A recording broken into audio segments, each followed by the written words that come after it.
Hey, I'm Alex Radcliffe from Board Game Co., and this is Where Are They Now, going back over the past 5 years of Septembers and the games I played in those months. This is a series that's been on the channel for a while. I used to have a different format. I've mixed it up to this format. We'll see how long it lasts, but for right now, I'm enjoying it. It should last like at least a year, and then we'll see after that how it fares in year 2. But I'm looking back at the past 5 years, and I'm going to be selecting different games across those months. So, for example, in September of 2018, which is how far back this goes, I played well over 5 different games. But I'm selecting 5 games to talk about, and I'm going to be doing that for every of 2018, 2019, 2020, 21, and 2022. For the most part, I'm trying to pick games that have some degree of evolution, games that stuck around and then possibly left, games that have stood the test of time and are still here, games that I just thought of for some reason or another. And let's go ahead and start off with September of 2018, where one of the games I played is Arimaa. Arimaa is a game that I had in my collection for several years. I don't know exactly how long, but probably a good 5 years, if not more. But eventually it did leave, and I don't know exactly when it left, but eventually it left because Arimaa is a tactical abstract game that kind of mimics chess to a degree. It literally can be played with chess. It can be played on a chessboard with chess pieces, although it helps to have your own unique Arimaa board. But it's a very tactical abstract strategy game that is very unique, very charming as you try to basically use your pieces to push and pull. I find ultimately it does end up in that same category that many abstract strategy games end up in, where it ends up being a bit too, before you get good at it, is a lot of clever moments to find plays, and the better you get, the more you find yourself in a long, drawn-out stalemate as opposed to a game where things happen. So Arimaa, an excellent game, really enjoyed it, had it in my collection for like 5 years, but eventually it did leave, I don't know when. I also played Tribune. Tribune is a game I've had in my collection for, I want to say, around 8 or 9 years. It's definitely stood the test of time, although it's been like maybe 3 years plus since I've actually played it, but it's not going anywhere. It's pretty safe just given how many times I have played it over the years. Tribune is I actually tried reprinting it, didn't do as well unfortunately, but I love Tribune. It has a degree of bidding in the game, of trying to worker placement and bidding and placement and a whole bunch of fun things going on as you try to manage the different factions in the game. You're trying to take control of factions where you'll get bonuses by taking control of them. You're trying to maintain control because you'll get ongoing bonuses for having control of them. You're trying to get a bunch of different victory conditions that are you have to, depending on the game card you're playing with, you'll have different victory conditions in play. I think Tribune is an excellent game that, the more I think about it, the more I realize it may not last forever. But I've played Tribune a lot. I have like easily a good 20 plays of Tribune under my belt, possibly more, I don't know exactly. It's one of those games I've been playing since before I started logging plays, but I think Tribune is fantastic. I don't know if it'll be around forever. It's just, again, the practical reality is it hasn't been tabled in like 3 years, but it's been tabled enough that for right now, it's still safe in my collection. Then we have Rum Bones 2nd Edition, or really all Rum Bones. Rum Bones is a game that I fell in love with. Around 2018 is probably when I started getting into the Kickstarter craze and started catching up on all the games that I had missed on. I never really backed Rum Bones. I purchased it on the secondhand market. I purchased it on eBay to get a full set of Rum Bones Season 1 and Season 2 and get all my hands on everything. And Rum Bones is a game that I love. It's also a game I've played maybe 7 times, maybe somewhere in the range, not a ton, especially relative. I mean, I paid $200 or so for the all-in, so that works out to around $30-ish or play. I also, by the way, have a video coming up, or possibly already on the channel, of my best and worst cost per plays. 2 separate videos. But either way, Rum Bones, a great game, a game that for a short time was going to be a yearly tradition that I played with my friend every year, like a certain time of year, and then that kind of fell apart as well. Maybe we'll pick it up again this year, I don't know. I just know that Rum Bones is a delightfully fun skirmish game. It's a MOBA style game. You're managing the various, minions that are wandering towards your opponent's ships. It is one of my favorite games in the MOBA genre, just one that I haven't played in like 2 years and really need to get around to tabling, but it's absolutely fantastic. It has like a full Calyx cubby full of stuff, and that's with all the miniatures gone. Rum Bones is excellent. Then we have Meeple Circus. Meeple Circus is going to be another one that unfortunately left. Although I did actually just play Meeple Circus for the first time in several years this past, this past month. Not my copy, a friend's copy. But I got to dive into Meeple Circus and play it again, which is fun because I hadn't played it in so long. And I also am fine not owning it. I think Meeple Circus is a lot of fun, but I think it's ultimately a dexterity stacking game. A very clever dexterity stacking game, and one that's lots of fun to like. It feels like you're playing with game pieces, but that is the game. The game is playing with game pieces. From Madago, if I'm not mistaken. I never played the expansion. I heard there was an expansion, never got around to that. But I think Meeple Circus is very cute, very unique, a great stacking dexterity game, but one that I had for several years and was fine moving on from at some point. And then lastly, in 2018, we have the World of SMOG Rise of Moloch, a game that I do not know if I will ever play again, and I also don't think I'll ever get rid of. And part of that's because I think that Master of the Universe from CMON as well took the same core rules of that and then put another better game out.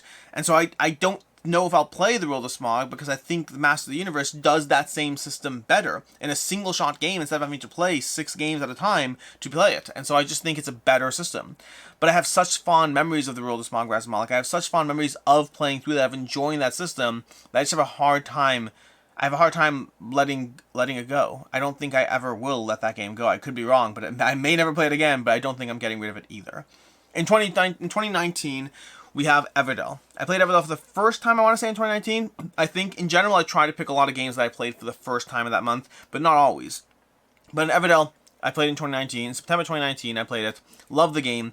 Well, liked the game a lot. Got rid of it, and then got it back several years later. Not several years, several months later, I got it back again because I had second thoughts or doubts about the game. And since then, it's been standing strong. Got the whole deluxe edition over here. Got Everdell, Far Shores as well. I think Everdell is absolutely fantastic, but it is a game that was a miss for me after my first few plays. I played it like maybe twice and then got rid of it. I was like, you know what? I don't know if I need it. And then I did need it, and I love it, and I'm always happy to play it. Then there's Thunderstone Quest, a game that from AEG that falls into the deck building genre. It has a dungeon crawling aspect to it. It's got great art, great cards, powers, and abilities. By all accounts, I should love Thunderstone Quest. And yet I could never get more than a liking of it. I enjoy Thunderstone Quest. I think it's a fine game, but I can never really escalate past just liking it. It's a good game. It works for me, but I'd rather play many other deck builders instead. And so Thunderstone Quest continuously, even right now, they've had a recent crowdfunding campaign for like their 19th quest or whatever it is.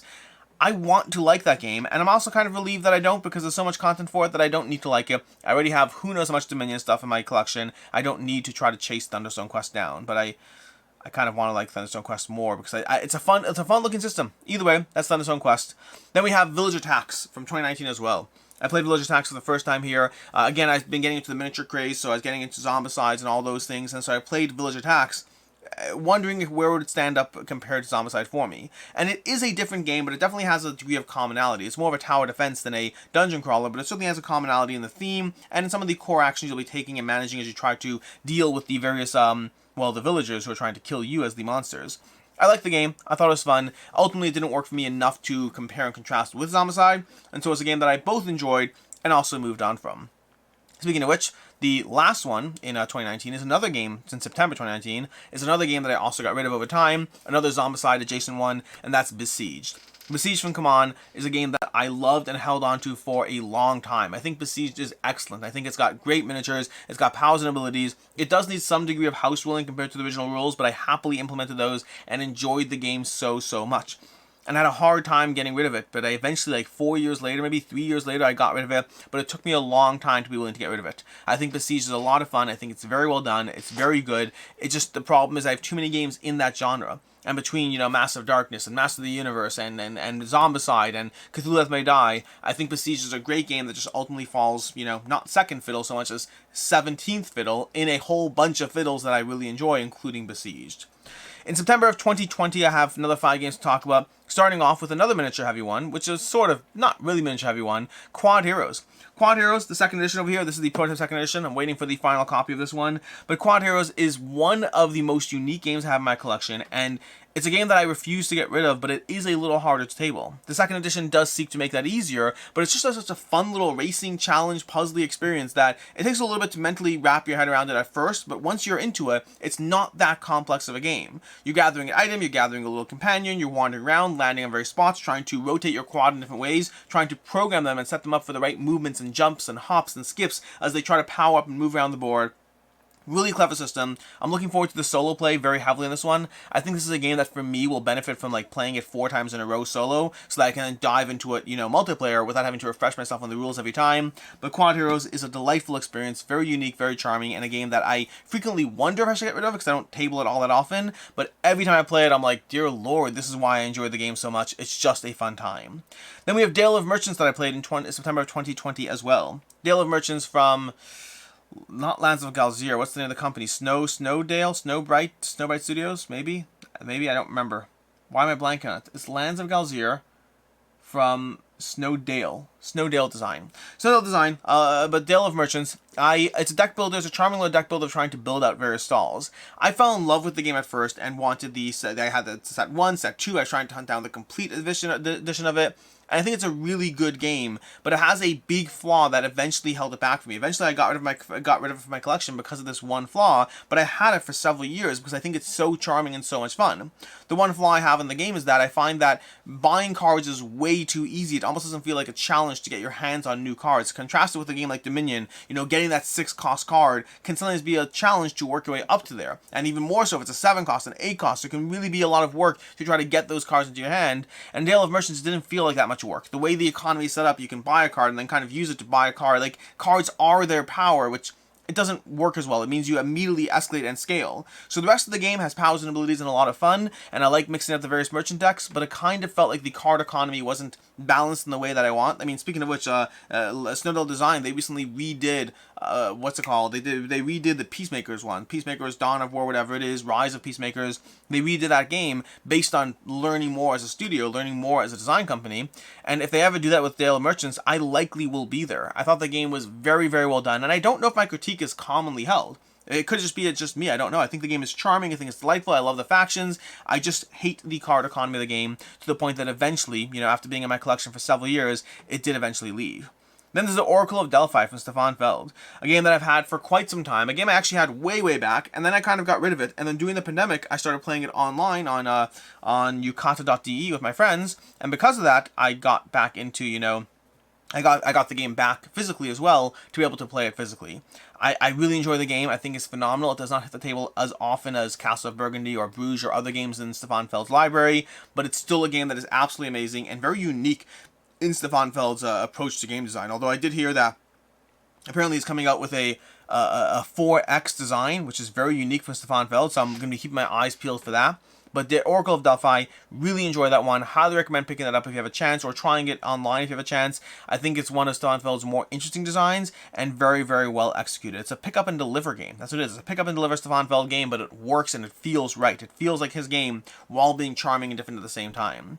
Then there's Welcome to Las Vegas. Welcome to New Las Vegas, from the same people who brought you Welcome to Your Perfect Home, and then Welcome to the Moon. I thought Welcome to Your Perfect Home was great. I think Welcome to the Moon is even better. I thought Welcome to New Las Vegas felt like a complicated middle ground that felt like it was trying to be new, but ultimately didn't work for me. That's one of the few games, in fact, from all the games we've gone over the list today, this is the... No, that's not true. That's not true. Village Attacks was also... I was going to say... Well, and Thunderstone Quest, for that matter. Never mind. I was going to say that this is the only one that kind of landed and then left immediately, but a bunch of these actually didn't last that long, and like I said, Thunderstone Quest, Village Attacks, but past that, we have Welcome to Las Vegas, is a game that I played it a few times, and then I was fine getting rid of it. It didn't feel like it replaced Welcome to. It felt like it was more complicated than Welcome to.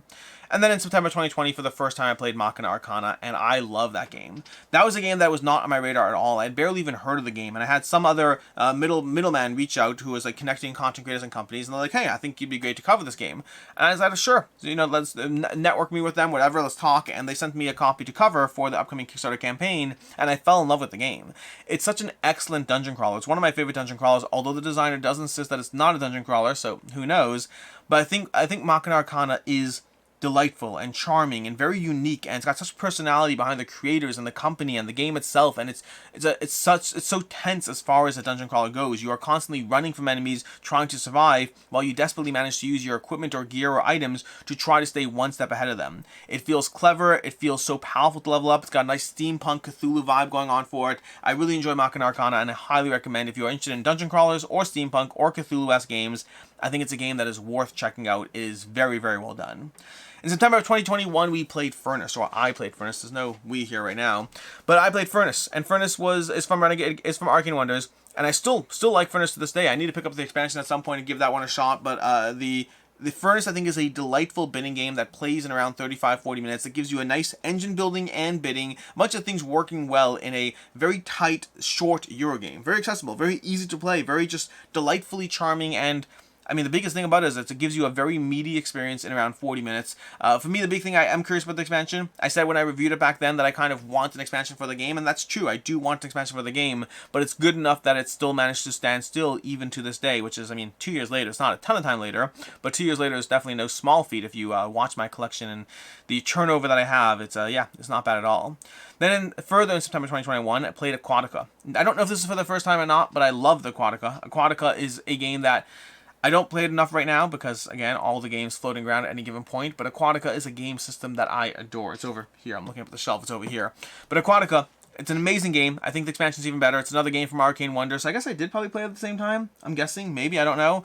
But I think Aquatica is one of my favorite games in my collection.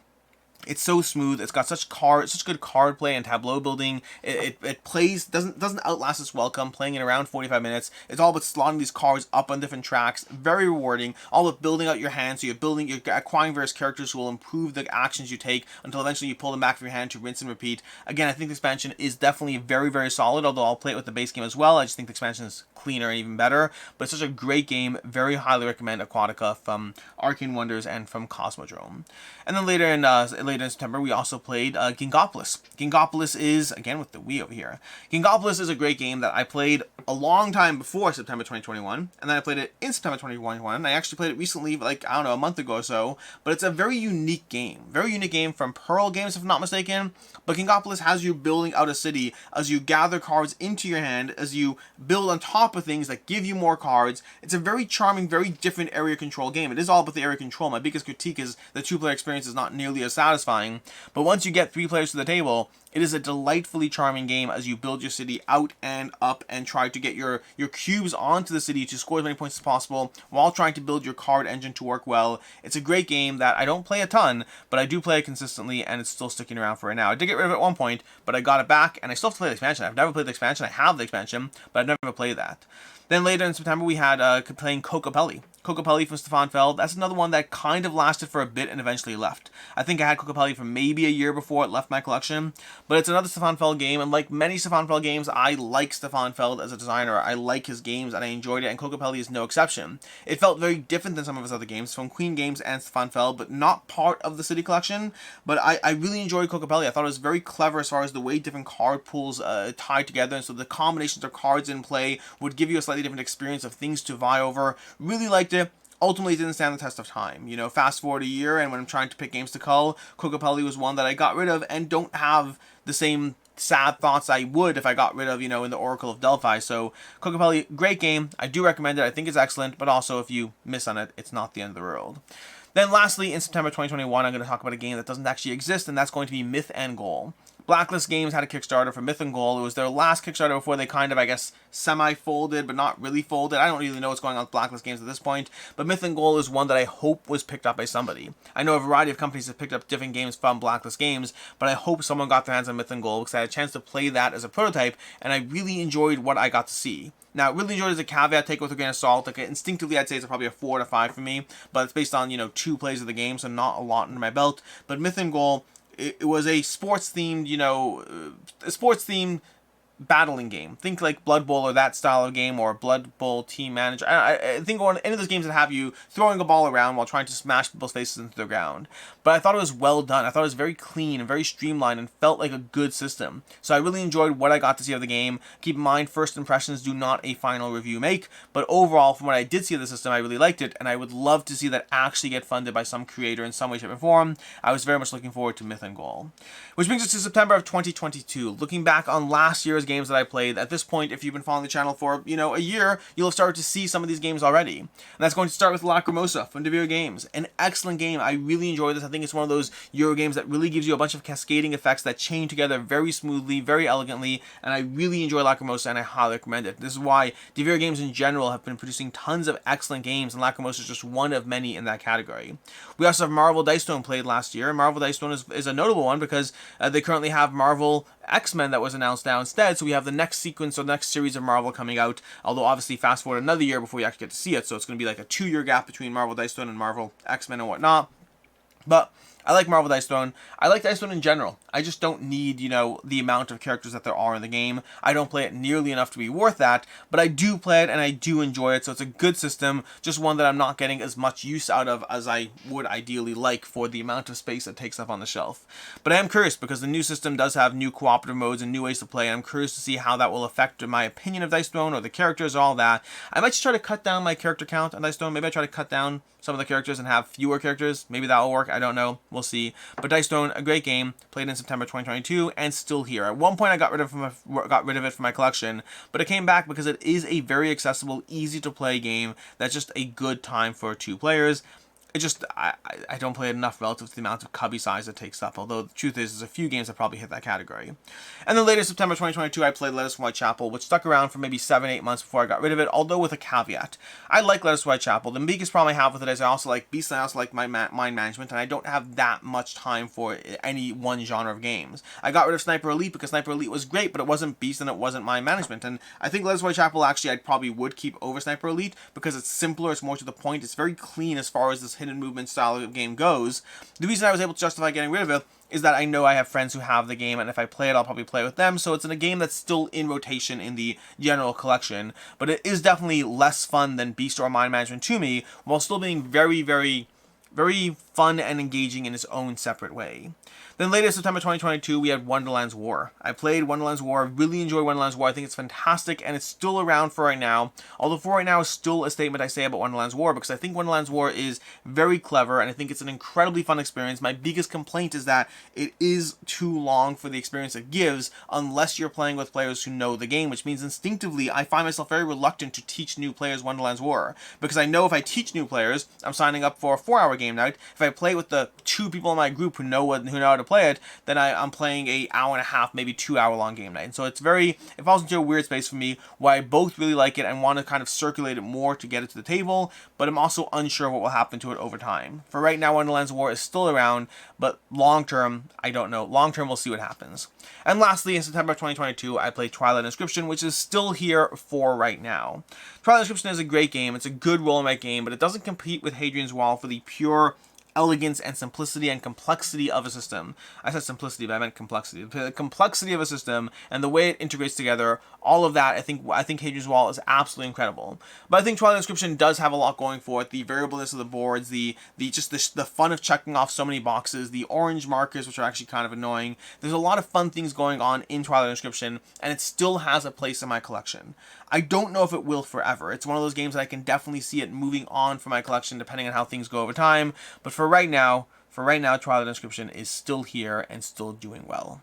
And that's basically a year or 5 years of Septembers and brief touches of games, how they've done, how they fared, how they've held up, what's still sticking around, what's getting played, what left after a short time, what left right away. 5 years of mini reviews and lookbacks for September 2018 through 2022. In any case, until next time, I'm Alex Radcliffe from Board Game Co. I hope you enjoyed this video, and as always, I hope you have a good one.